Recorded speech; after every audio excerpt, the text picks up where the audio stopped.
Porra, Mas vem cá, sobre essa tour aí, cara, tu não tá mais em igreja nenhuma? Não.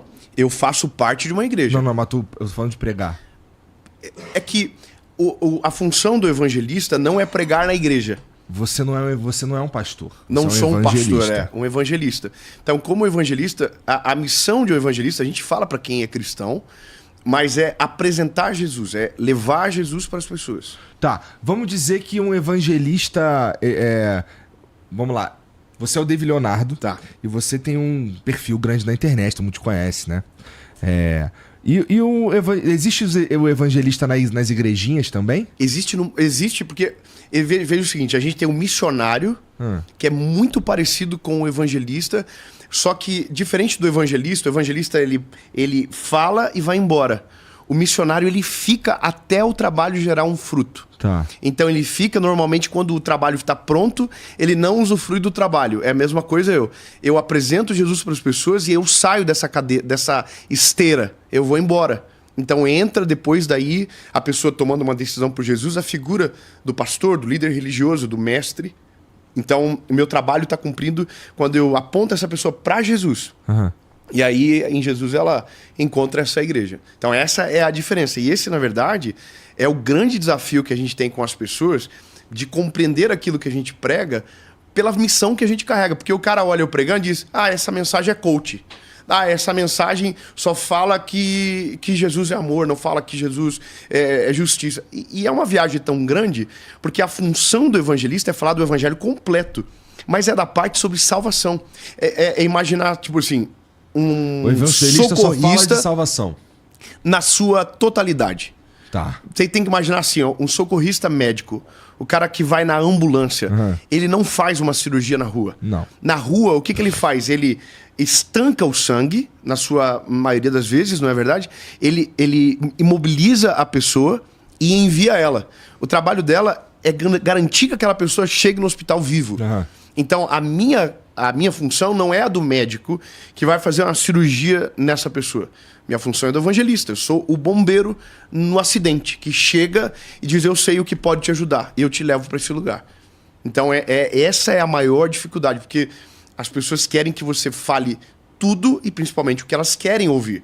Mas o que você quer ouvir nem sempre é o que eu vou dizer. Então, quando você amadurece, talvez em algumas questões bíblicas, você vai perceber que a minha mensagem, ela não vai te dar o alimento que você necessita. Tá. Entendeu? E essa parece até ingrato para o evangelista, pensar que você se torna obsoleto muito rápido. Você passa, entendeu? A pessoa vai para outro momento da vida dela, em uma estação da vida dela, ela amadurece. Entende? Não que eu fale para pessoas imaturas, mas eu falo para pessoas que estão mais jovens na fé, que estão começando agora. Então, existe às vezes uma confusão missiológica do quem faz o quê, e isso acaba gerando uma série de conflitos. Eu entendi agora. Entendeu? Porque, pelo que você está falando aí, vamos lá, o pastor é o cara que ele vai entregar a mensagem, não sei o quê, só que na igreja, ele cuida da igreja. E ele vai cuidar da pessoa. Entendeu? Acho que a figura do pastor é a mesma figura do pastor que a gente vê nas histórias. É aquele de cuidado, de ovelha, sabe? Com o cajado na mão, cuidando para as ovelhinhas não se perderem, protegendo elas do lobo, do escuro e tal. Porque a ovelha é o animal mais indefeso que existe. Então a função do pastor é defender as ovelhas do que elas não conseguem se defender. Ela não tem malícia. Então o pastor tem essa missão. Aí a gente tem na Bíblia 5 ministérios.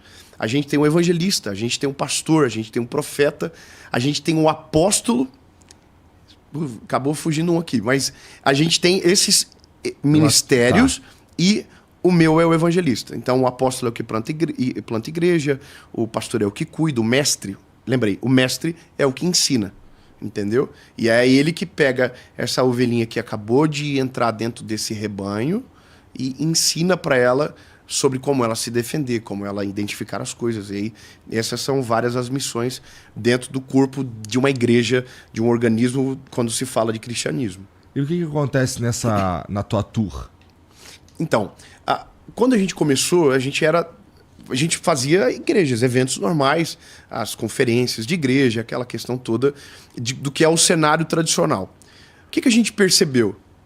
Tu ia nas igrejas, apenas a convite. outras igrejas, os caras convidavam você ia a outras igrejas. Tá. Quando veio o advento da internet na nossa vida, a gente começou assim, ó, vai numa igreja, fica 2.000 pessoas pra fora. E aí chama bombeiro, chama a polícia, vira confusão. E a gente falou, quem é essas pessoas que estão aqui? Porque essa igreja não tem essa quantidade de gente. E a gente começou a perguntar e começou a descobrir que aquelas pessoas não eram daquela igreja e não eram de igreja nenhuma. Não eram de lugar nenhum. Só que daí não coube mais na estrutura. Então aí a gente teve episódio de ter que chamar a polícia, batedor, pra mandar as pessoas embora porque estava insustentável. Tinha 6.000 pessoas pro lado de fora e 6.000 pessoas pro lado de dentro. Então a gente começou a ficar perigoso. E aí a gente começou a entender que aquele público não era daquele lugar e aquela forma de produzir essa experiência não era sustentável, porque era perigoso. As pessoas que precisavam de verdade não estavam lá dentro, porque quem estava lá dentro era o cara da igreja que sabia o horário que tinha que chegar, sabe como funciona o processo daquele lugar. E aí a gente começou a imaginar a possibilidade de ir para um lugar onde a gente conseguisse atingir o máximo de pessoas possível e que fosse controlado. Tá. E aí a gente migrou a tour, que era das igrejas, primeiro para os teatros, depois nós fomos para os ginásios, e aí agora a gente já está nos estádios. Então a gente acabou de fazer o estádio de Ribeirão Preto, por exemplo, agora Que maneiro, no cara. sábado. A gente fez já a Chapecoense, o estádio da Arena Condá, fizemos o Barretos para 54.000 pessoas, 47.000 pessoas, perdão, 47.000 pessoas.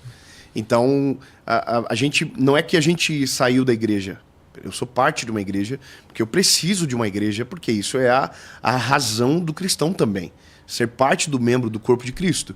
Mas, inclusive, meus pastores devem estar assistindo isso, mas a minha função é para fora da igreja.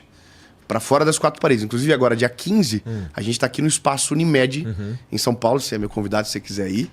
E já está esgotado. Pra você ter uma noção de como funciona. Então, a gente ficou com muito medo quando foi para esse espaço. O primeiro lugar que a gente fez foi Belo Horizonte.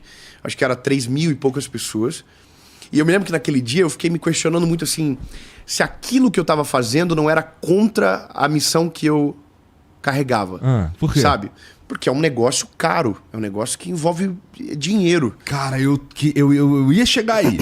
Porque não é um pouco tabu os caras pagar pra assistir o Dave falando? Então, eu vou chegar nessa parte, porque isso aí, pra mim, foi muito difícil. Tá. Lembra a parada da cultura? Como que você resolve uma parada de cultura, né? Então, quando a gente foi em Belo Horizonte, eu tava exatamente com isso. Cara, eu não tô aqui por causa de dinheiro. Não é a razão. Eu nunca fiz por causa disso. A minha formação acadêmica era outra, totalmente diferente. Então, eu fui chamado para algo diferente. Então, eu tava confuso, cara. Nesse dia eu tava ruim, assim, sabe? Então, eu ministrei aquilo que tava no meu coração, que era a palavra que seria daquela tour, na época, o melhor dia da minha vida. E aí, no final, eu fiz um apelo.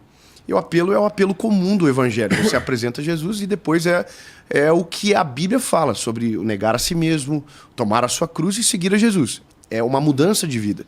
E aí eu perguntei. Quando eu perguntei que quase 50% do auditório levantou a mão e que aquilo nunca havia acontecido na minha vida, eu entendi que aquilo ali filtrava as intenções, de uma certa forma também. Tá. Então, ali foi... E eu sei que alguém pode dizer, pá, mas se eu não tenho dinheiro eu não vou. Não, a gente tem milhares de outras formas. Essa é uma delas. A gente está fazendo agora o estádio de Joinville de graça. O meu sonho, na verdade, era fazer todos os estádios de graça. Só que quem paga essa conta? Um estádio para você fazer é 2 milhões de reais. Então essa conta ela não fecha. Então as pessoas às vezes têm dificuldade de entender. Mas aí eu comecei a compreender a forma de alcançar as pessoas e conseguir ter essas pessoas naqueles lugares. Então, óbvio, a gente sempre tenta caminhar para um lugar onde o máximo de pessoas consiga ir, que seja acessível para todas as pessoas. Então, hoje, quando os nossos eventos têm ingresso, a gente tem ingresso a partir de R$30. Entende? Para que todo mundo consiga ir. O que acontece hoje? Esgota em 1 hora. Esgota em 30 minutos. Aí a gente não tem como controlar.